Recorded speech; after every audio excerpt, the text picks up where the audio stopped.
Caitlin Clark is an underdog. Serena told Caitlin Clark, I freaking love this, that there's no race involved. And Serena is black, okay? So here's what Serena Williams said to Caitlin Clark. No matter what other people do, if people are negative, then it's because they can't do what you do. Bingo. Good for you to say something like that, right? Hopefully she'll continue to do what she's doing. This is a GOAT. African-American women who they can't tell her what to say. Caitlin Clark and Angel Reese. Wow. It's evident that WNBA fans and sports enthusiasts are reaching their limit. You might be asking, what are they so frustrated about? Angel Reese is playing against Caitlin Clark, okay? They have this big game going on. Neither one of them are the best teams in the league, but she gets fouled, Caitlin Clark does, and this is how Angel Reese, who she became a champion, by the way, in college. I think she won the championship. Caitlin Clark in the championship. Exactly, 2 years ago. However, for whatever reason, the audience likes watching Caitlin more because she's more exciting than Angel. But watch what she says after the way she fouls Caitlin Clark. Go ahead and play this clip. For inside, I think we were playing really hard.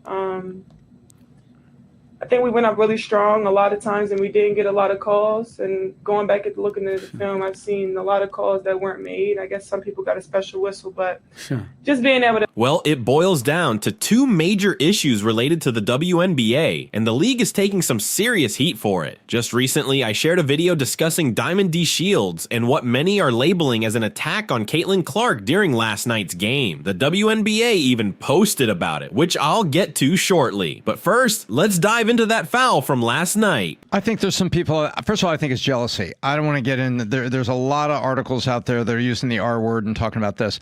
I think it is pure, unadulterated jealousy. And the last clip from Angel Reese, they're watching me too. They're watching me too. It's like she's begging us to believe in her validation. Whereas the numbers, words talk, Angel, numbers scream, and the numbers are screaming that the fans are coming for her. But yikes. It felt like a scene from football. Seriously, Diamond DeShields just took Caitlin Clark down hard. This was definitely a flagrant foul, and fans are beyond upset because this isn't the first time we've seen such incidents. This is Angel Reese. Watch this clip. She says the following. Go ahead and play it. She needs a lot of attention. Go ahead. We watching women's basketball. It's not just because of one person. It's because of me too, and I want y'all to realize that. Like, it's not just because of one person. We don't get to say, well, Joe Rogan is #1 and we are important too, because that's not how podcasting competition works. You know who tells you you're good? The flipping market tells you you're good. By the way, you know when's the last time I watched a WNBA game? Never. Till today. I've still not watched a WNBA game. Remember Kennedy Carter? It's been a recurring theme. One fan even said, stop the targeted hits before someone gets seriously hurt. What the heck is wrong with you people? Now, you might be thinking, what's the deal with that? She's asked about the foul. Look how different the response is. About Angel Reese, what's going through your mind and how you just stay within yourself to finish the game?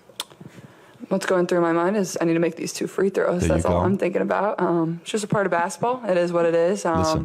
You know, try to make a play on the ball and get the block. But yeah, I mean, it happens. And those free throws, when you have to shoot them with nobody at the line, are kind of hard. So it's a little different than having people at the line. So I was just trying to focus on making those. This frustration stems from a post the WNBA shared just a few hours ago. The game changers, Caitlin Clark and Angel Reese, are redefining what it means to be a rookie. Together, they are shaping the future of women's basketball, proving that the next generation is here and they are unstoppable. Welcome to the W. Caitlin Clark could be raising the tide and lifting all boats. And I think Angel Reese needs to take a pill because there is a great opportunity here, and I think jealousy is reigning supreme here. You might be wondering, what's got people so worked up about that post? Well, after last night's rough game, no pun intended, especially with Andre Drummond and Angel Reese, fans have had enough. In their last matchup, Caitlin had a few decent games, but lately, she's been on fire for about 8 to 10 weeks. Nobody was talking about your league. Nobody cared about the WNBA until that girl, Caitlin Clark, I don't care what color she is, she's ridiculous, she's nasty, and now people are watching, and you guys are talking shit about her? Like, what are you guys doing? They're sabotaging the whole thing. She should leave. She should have got those other contracts. Where does she have a contract to go somewhere else? The Big Three. She should have gone to the Big Three. To hell with the WNBA. They're nothing. They're nobody. No one's watching. They lost $50 million. The WNBA lost $50 million. The only reason they make it is because the NBA kind of gives money to them to help them out. It's a lost cause every year. It's a political DEI thing. Last night's game was broadcast on ION, a free channel, so a lot of eyes were glued to it. Fans are fed up and are saying, stop comparing Angel Reese to Caitlin Clark. The frustration is palpable. WNBA viewership, okay? Game. 7,300 in attendance, okay? The average Angel Reese game is 10,100, 10,200. They come to watch her. You know what the average attendance is when Caitlin Clark plays home or the road? What? 15,300. Wow. Okay? 15,300.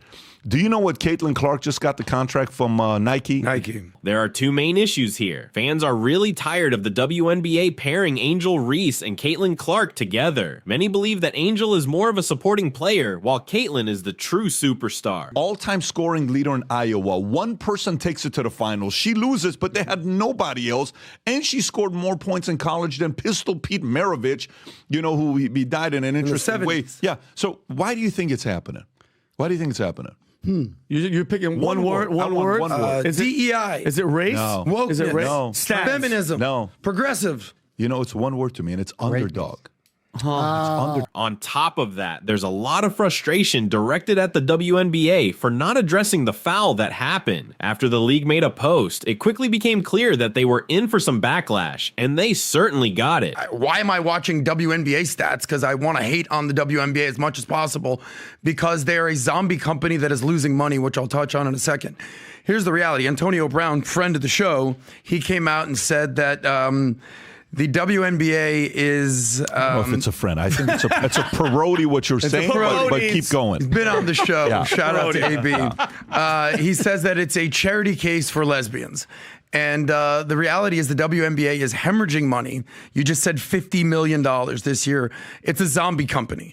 Name another company that just loses money, and we're like, yeah, let's keep talking about this company for the last 25 years. Adam Stroller, DraftKings, and FanDuel have all pulled their Rookie of the Year futures for the WNBA. Before the Chicago game, Caitlin Clark was a massive minus 3,000 favorite. But once again, we see greatness being compared to mediocrity. When will they get it? They hate her because she's white, she's straight, and more importantly, she's better than everybody else.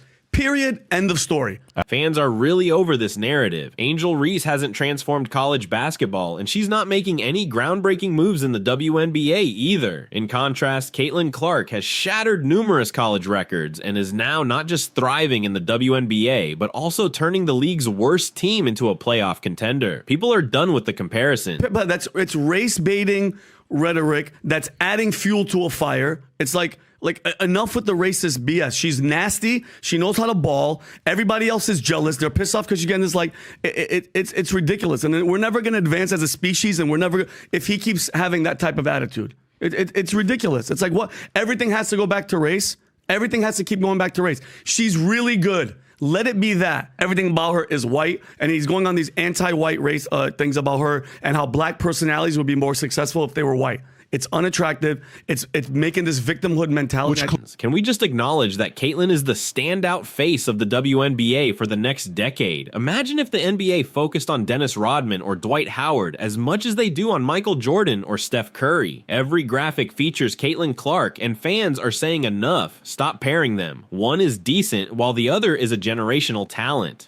I think I don't think the WNBA is ready for this type of attention that she's bringing to them. That attitude. There was another player that was crying after a regular season game, and you said the R word, Tom. I don't know why you were blocking it. Racism. Everybody's talking about. Let's look at the numbers. The Chicago Sky are 8. 15 with Angel Reese, even when she manages a double-double, which shows how little that means in her case. On the flip side, the Indiana Fever are 10-5 when Caitlin Clark gets a double-double. That's all there is to it. Fans have even called out Stephen A. Smith, ESPN, and Dwayne Wade, asking when the league will take action against the violence Caitlin Clark faces in every game. Other players are taking cheap shots at her and getting away with it. Until the WNBA addresses this issue, they'll continue to stagnate as a league. Fans are fed up up with the brutality aimed at Caitlin Clark, and it seems like Commissioner Kathy Engelbert isn't stepping up to do anything about it. Last night, one player was on fire, while the other seemed to need help just to boost her stats. Caitlin Clark is pushing the league forward, while Reese's performance feels like a throwback to the 1930s. Fans are fed up. Can we stop pretending these two are on the same level? The WNBA really needs to start handing out fines for flagrant fouls like the one against Caitlin, yet they keep pairing Reese and Clark in graphics, only to regret it almost immediately. People are outraged, calling out the league for allowing this kind of violence against their star player. If Caitlin Clark ends up seriously hurt, the WNBA risks everything they've built. Fans are so upset that they're even threatening to boycott the league, just like they did after the Kennedy Carter incident. Someone is going to get hurt if this keeps up. The growing rumors that other WNBA players dislike Caitlin Clark and are playing dirty against her are not only untrue, debunked by those who actually know, but also dangerous. They're putting players who are perceived to be disrespecting Clark in the line of fire from fans who are becoming increasingly loud and irrational. It's only a matter of time before someone feels encouraged to take it too far. Take the incident on Wednesday, for example, when a fan was waiting for the Chicago Sky at their hotel in Washington, D.C. He harassed Kennedy Carter, following her around and repeatedly asking if she had contacted Clark since delivering the infamous hip check. Sky security, which has been heightened this season, intervened, and the man was escorted away. It was over as quickly as it began. Sky general manager Jeff Palioka told the Chicago Sun-Times, "This time. But what about the next time when someone who feels the WNBA isn't doing enough to protect Clark takes matters into their own hands?" The ridiculous headlines lately have definitely created an unsafe atmosphere for us. Sky forward Brianna Turner posted on X on Wednesday night, "I've been subjected to every racial slur imaginable recently, and my teammates have faced even worse. This situation has spiraled out of control, and it's time for those who think they're supporting Clark to reflect on their actions and the language they're using. For these people that are waiting outside the bus for the Chicago Sky team, what the hell's wrong with you? What have we become, a third world soccer country, that when a soccer player gives up their own goal in the World Cup, you're waiting in a bar to shoot him?" UConn coach Gino Auriemma expressed his disbelief during a Thursday appearance on the Dan Patrick Show. "What the hell are we doing here?" It's important to note that Caitlin Clark hasn't called for anyone to come to her defense with pitchforks. She understands this is part of the game. If a 22-year-old can brush off the criticism and keep going, surely the adults claiming to be her fans can show a bit of maturity too. The most tired narrative is that the vets are against the rookies, this old school versus new school narrative, and the narrative that the rookies need to be perfect. I feel like Caitlin Clark has that the worst right now, but even I get that, said Cameron Brink, the number 2 pick in the draft after Clark, in an interview with Uprocks. "It's freaking exhausting," Brink continued. "I feel like we learn how to tune it out, but still, it's unrealistic, and it kind of just shows that people don't know basketball." Brink's point highlights the unrealistic expectations placed on high-profile rookies. Why is it that Clark hasn't transformed the Indiana Fever into the league's top team? Why isn't she hitting 15 three-pointers from the logo every game? But Brink could just as easily be addressing the ignorance surrounding the league's physical nature. Sure, it's fantastic that Clark has attracted a wave of new fans to the WNBA, and she and other rookies are finally shining a light on the league that it deserves. However, some of these new fans are making claims about the league and its players that simply aren't based in reality. The WNBA has always been a tough league. Rookies who haven't faced this level of competition in college and haven't had time to bulk up will inevitably get knocked around. When a player like Clark, who can shoot from almost anywhere, is on the court, she's going to be closely guarded for the entire game. The delusional fan base that follows Clark disrespected the WNBA players by saying she's going to go into that league and tear it apart. Auriemma added, "No one is really safe from hard hits and rough fouls." Was Carter's cheap shot on Clark out of line? Absolutely. The same goes for Jonquel Jones's foul on Angel Reese in a previous match. If you caught the game between the Las Vegas Aces and Dallas Wings on Wednesday, you would have seen Aja Wilson take a brutal hit to the face while driving to the basket, leaving her with a bloody nose. On the other end, Arike Ogunbowale and Alicia Clark both struggled to get back up after colliding at full speed and hitting the floor hard. It's not just about Clark, it's a league-wide issue. I don't think it's anything personal. I think we're just out here competing at a really high level, Jones shared with USA Today Sports on Tuesday night before the Liberty faced off against the Sky. If you look at the teams that Clark's up against, they play the same way against others. So I don't think it's just her. It's how the game is played in the league. The fact that race and homophobia are part of these discussions, and don't pretend they aren't, is concerning. Clark is a white woman in a league that is mostly black. Specifically, she is a straight white woman in a league where nearly 29% of players identify as openly LGBTQ, according to a 2022 study by Interbasket. The idea that she needs special protection is not just about the style of play, but also about her identity and who she's competing against. And before you get upset, think about why Carter's foul on Clark became such a big deal nationally when other equally bad plays barely got a mention on sports shows, let alone detailed discussions by Stephen A. Smith and Charles Barkley. Would Nancy Lieberman have ever suggested that Angel Reese or another black player should punch an opponent as she said Clark should? Just imagine the backlash if they took her advice. I will admit there's a privilege for younger white players in the league. That's not always the case, but there is a privilege that comes with being white and appearing feminine. Brink told Uproxx, "Some of my teammates have a more masculine style. Some use they/them pronouns. I want to help make people more accepting of that, not just pay attention to us because of how we look," Brink shared. "I know I can play into that stereotype because I like to dress in a feminine way, but that's just my personal style. I want everyone to be accepted for who they are, not just noticed because of their appearance." Straight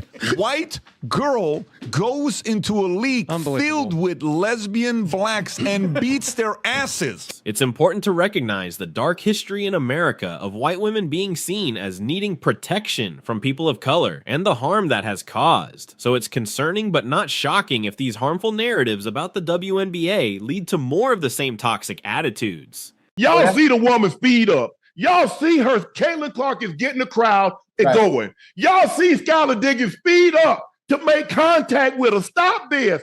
During the game between the Indiana Fever and Seattle Storm on Sunday, tensions flared between the two coaches as the match was winding down. Fever's coach, Christy Sides, and Storm's coach, Noelle Quinn, exchanged heated comments on the sidelines, likely due to Indiana not substituting its starters after Seattle had already done so, as the game slipped away from the Storm. In the midst of this, Fever rookie guard Caitlin Clark seemed to chime in, as the Jumbotron at Gainbridge Fieldhouse captured her appearing to tell the Storm players to stop crying while they were engaged in the intense discussion between Sides and Quinn. The Indiana Fever's recent win over the Seattle Storm has stirred quite a buzz. Before this game, nearly all the betting odds favored Seattle, who had previously beaten the Fever in their last two encounters and were seen as a playoff contender. However, the game's conclusion brought some unexpected drama. There's been a lot of chatter, especially after new footage emerged that puts Seattle's coach, Noelle Quinn, in a negative light. The lack of sportsmanship displayed by Quinn after the loss raises questions about professionalism in the league. As highlighted by Outkick in their posts on X, it's no surprise that this league struggles with viewership. The expected professionalism from coaches and players seems lacking, and Caitlin Clark's impact on the league continues to be a hot topic. I came across this video and found it really intriguing. When Caitlin Clark was making her way back to her team, she got hit with a pretty hard shove from one of the Seattle Storm players. Just watch, she takes a solid hit right there. Y'all mad cause that corn-fed our girl busting y'all ass.